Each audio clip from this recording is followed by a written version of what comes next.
Dit was 'n stormagtige week sover vir die somerreënvalgebied en net hierna kyk ons na die weervoorspelling tot en met die naweek.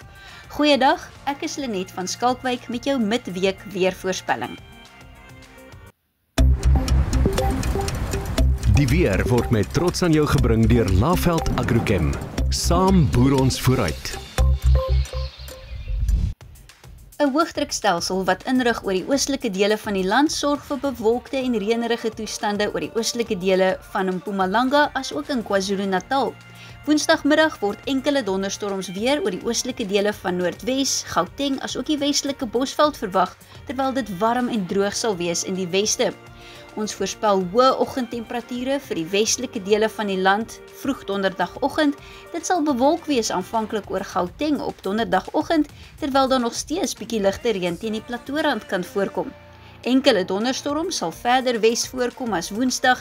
Ons verwag dit ook oor die oostelike dele van die Noord-Kaap en selfs oor dele van die Vrystaat. Die wind gaan sterk waai in Kaapstad en ons verwag ook 'n fris bries langs die Oos-Kaapse kus. Vrydagoggend sal warm wees oor die westelike binneland, terwyl die wind taamlik sterk waai langs die Suidweskus. Dit sal bewolk wees in die oggendure oor die Hoëveld van Mpumalanga en selfs ook oor dele van Gauteng. Vrydagmiddag verwag ons dat donderstorms in 'n band oor die sentrale dele van Suid-Afrika gaan opsteek, veral in die omgewing van Vryburg en Posmasburg in die Noord-Kaap en dit sluit ook vir Bloemfontein in die Vrystaat in. Die storm sal stelselmatig ooswaarts beweeg om later in die dag vir Gauteng te bereik, terwyl dit warm en winderig sal wees oor die westelike binneland. Woensdagoggend begin warm in Appington met 'n minimum van 20 grade aanvanklik in Loederitz, Kaapstad met 'n minimum van 17. Woensdagmiddag matige toestande in Gauteng met 25 in Johannesburg en 26 in Pretoria, baie warm weer oor die westelike binneland met 37 in Vredendal. Donderdagoggend warm oor Springbok met 'n minimum van 23 grade, 16 in Kaapstad, maar koud in Graafrenet met 'n minimum van 9. Donderdagmiddag steeds warm oor Gauteng met 26 in Pretoria, matige toestande langs die KwaZulu-Natalse kus en dit raak vuurwarm oor die westelike binneland met 40 grade in Vredendal.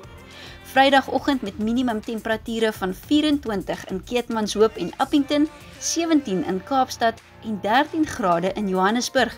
Bloedig warm in die weste Vrydagmiddag, Kaapstad met 'n maksimum van 28, 29 in Sutherland, maar dit raak ook nou warmer in KwaZulu-Natal. Vir Woensdag voorspel ons 'n sterk suid tot suidooste wind langs die suidkus van Namibië as ook die Weskus. Die wind sal matig waai langs die Oos-Kaapse kus en ook langs die KwaZulu-Natalse kus, terwyl die wind lig sal wees oor die sentrale en oostelike binneland. Ons verwag vir Donderdag wel 'n matige bries langs die KwaZulu-Natalse kus, 'n noordooste vloei in tot oor Noordwes, terwyl ons ook 'n taamlik sterk wind verwag langs die Weskus. Die wind gaan matig bly langs die Suidooskus met 'n gemiddelde spoed tussen 20 en 30 km/h. Vir Vrydag voorspel ons sterk wind langs die Weskus, maar dit gaan ook warm en winderig wees oor die westelike binneland met 'n sterk suidweste wind langs die Oos-Kaapse kus en 'n fris bries langs die KwaZulu-Natalse kus. Dis dan jou midweek weervoorspelling en ons is die naweek terug met weer vir ontbytsake.